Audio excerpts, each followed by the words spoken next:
Kidlat News Updates. Mga balita ngayon, 3 mangingisda ng lumubog na bangka sa El Nido, Palawan na iligtas ng PCG. Death toll sa tumaob na tourist boat sa Vietnam umakyat na sa 38. 1 milyong pisong pabuya sa mga informant iginawad para mahuli ang 3 most wanted sa Zamboanga del Sur. Ako po si Cesar Sorian para ihatid ang mga nangunang balita sa buong kapuluan ngayon. Umakyat na sa 38 ang bilang ng mga kumpirmadong patay sa pagtaob ng isang tourist boat sa Halong Bay sa Vietnam habang ilan ang patuloy na pinaghahanap pa. Itinuturing na isa sa worst boating accidents sa mga nakalipas na taon sa nasabing tourist spot noong Sabado ng hapon nang tumaob ang Wondel Sea vessel lula ng 48 na turista at 5 crew members na pawang mga Vietnamese, kabilang ang 20 bata. 10 sa mga ito ang nasagip at nasa ligtas ng kalagayan.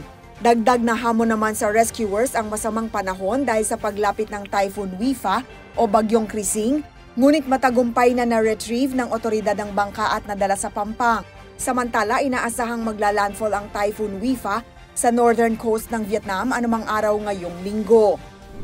Nailigtas ng Philippine Coast Guard o PCG ang 3 mangingisda na sakay ng tumaob na bangka sa bahagi ng El Nido sa Palawan noong Sabado, Hulyo 19.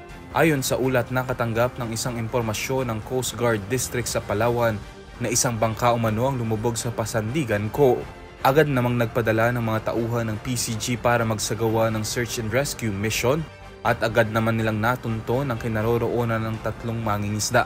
Sa kabila ng masungit na panahon at malakas na hampas ng alon, ligtas na naiahon ng 3 at nasa maayos ng kondisyon.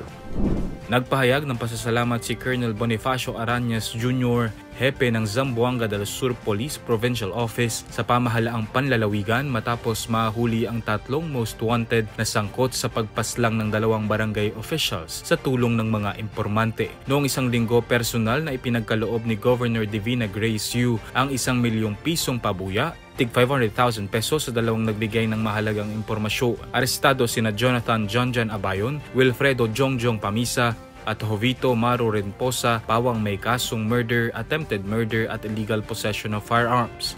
3 magkakahiwalay na krimen ang sinasabing kinasasangkutan ng 3 suspect noong August 2021, October 2022 at February 2025. Ayon kay Arañas, bukas pa rin ang kanilang panawagan sa publiko na tumulong sa investigasyon ng mga krimen.